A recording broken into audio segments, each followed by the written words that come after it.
What is going on, folks? Welcome back to the channel.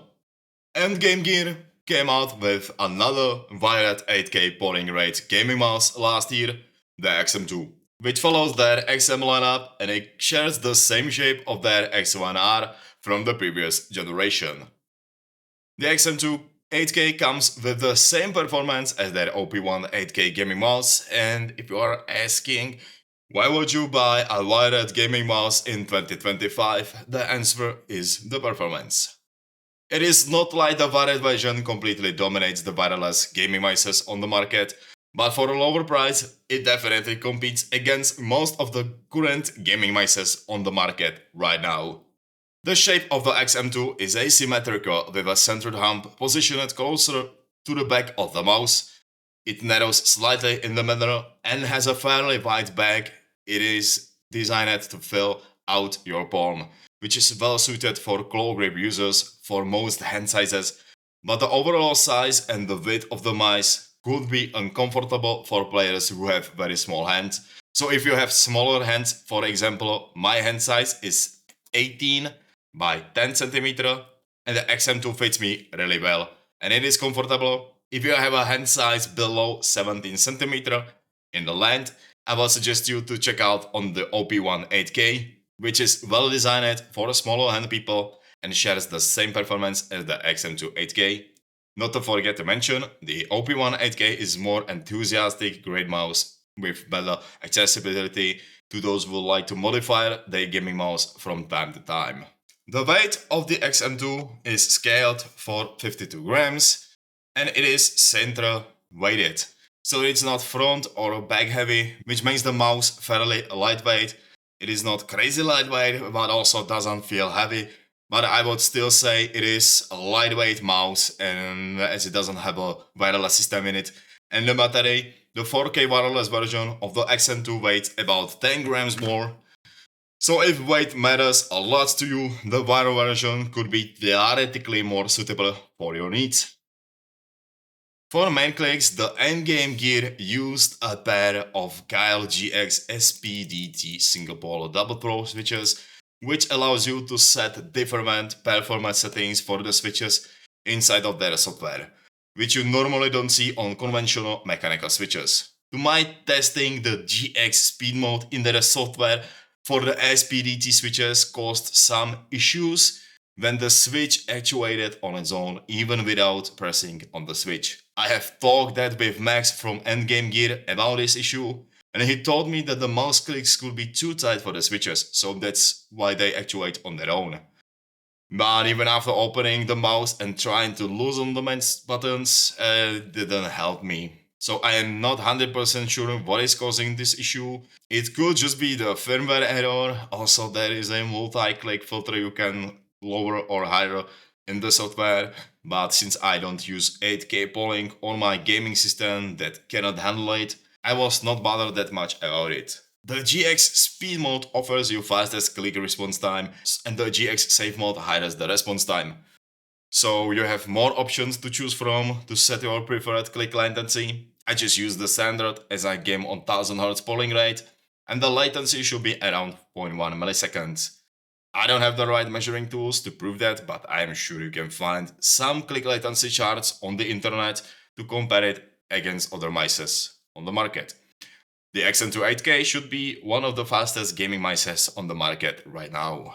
Also, in my opinion, the XM2 8K has the best mouse click implementation I have ever come across. The lower button height as well as the profile of the main buttons with almost zero pre and post travel without any button or button movement. The switches aren't lightest to press, unlike for example Omron opticals. To me, they feel a little comparable to the other favorite switches, for example Huano Blue Shell Pink Dot. So for comparison, this is a Lemzo Atlantis with Huano Blue Shell Pink Dot switches in it.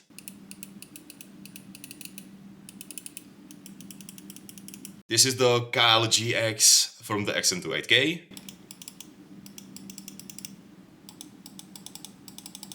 And for comparison, this is a Skyrox V6 with Omron Opticos.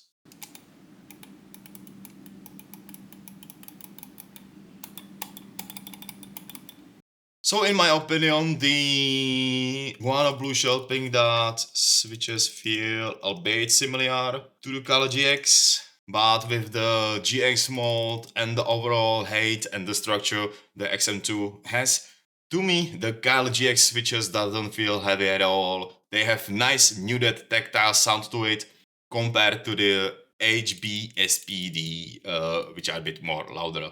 The Guano Blue Shell Pink Dot. The scroll wheel has a TTC silver encoder with defined 24 steps that are not loud.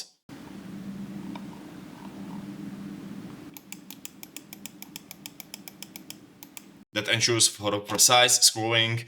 But if you are using scroll wheel while gaming a lot, for example you jump on your scroll wheel, it feels quite heavy in my opinion. On the Lamzo Atlantis it feels way smoother and faster. Also you can see that the scroll wheel on the Atlantis is much larger. Also there is a rubber band around the scroll wheel, but it's quite slippery in my opinion. I don't use scroll wheel in games for jumping. I mainly switch guns on it and sometimes it can make your fingers slip on it. Scroll wheel uses a KALIH GN 2.0 switch, which has a quite loud tactile noise to it. For the side buttons, they use the same switches as for the scroll wheel, which as well has that loud tactile noise.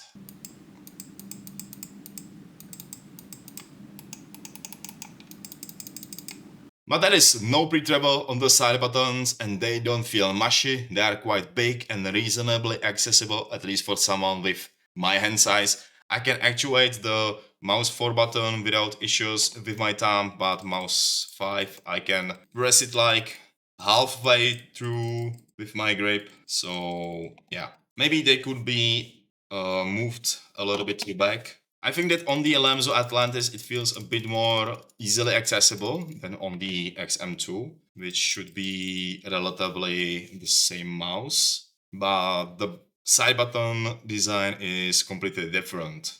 Okay, so the build quality on my unit is perfect. There is no creaking, no flexing in the shell.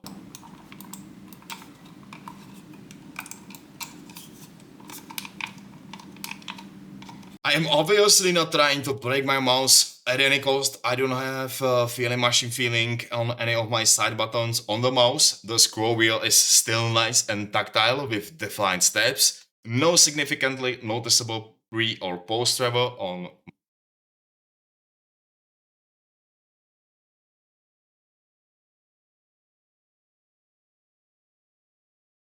Only thing that I can notice is the main buttons feeling kinda mushy.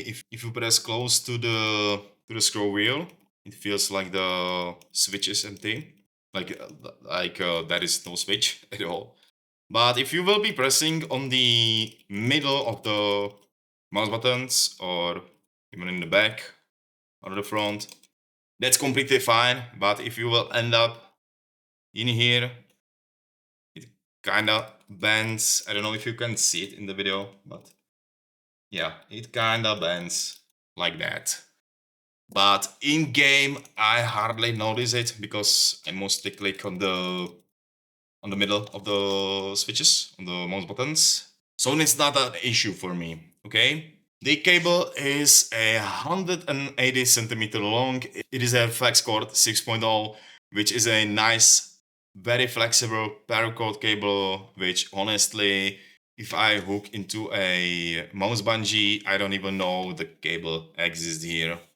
So it is a really nice cable and it's a lift upwards so it doesn't pull on your mousepad. The version I own is a White Frost colorway. They offer the XM2 in Black Frost and black and white, kind of a matte finish. I personally love the semi-transparent white of the Frost looks of the XM2 and it has a nice grippy coating on it. So to explain that to you, I have tried the transparent colorway that G-Balls offers for their HTS Plus mouse. I did have before, and that finish was too slippery for my taste, and I will have to use grip tape, and that will completely ruin the look of the mouse. Which, on the other hand, the XM2 with their dry grip coating, you don't need to use any grip tape at all. dry, soft or sweaty hands, you will still be able to have a nice grip on it. I say nice grip on it because during winter I have a soft dry hands, and the matte finish that their OP1 8K offers felt more secured in my hand. It gets better when your hands and the mouse starts to heat up from gaming, and in my opinion it works. I didn't come across a single time when the mouse would slip from my hand while using it because it was too slippery thanks to the finish and the coating. Overall, endgame gear really cooked with the XM2 launch. You can choose your style and go wired on 8K polling for 75 euro, or go completely wireless with 4K polling at 120 euros. They both come equipped with PAW33955 sensors, switches, scroll wheel design, coating and colors.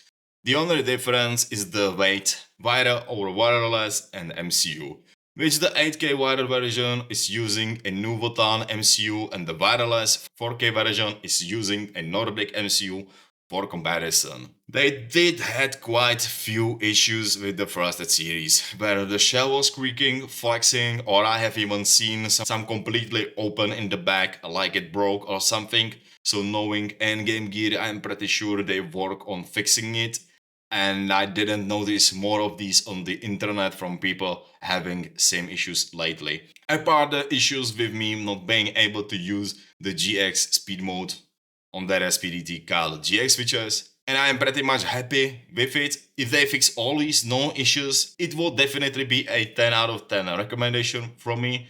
But since I can properly use the GX speed mode, which in my opinion is the biggest setting point in here to own the fastest gaming mouse you can buy, I would give it a 7 out of 10 score right now, especially for the switches issues I have and the way the frosted shells have had these big problems of flexing, creaking, or even opening like the base of the shell came out of entirely.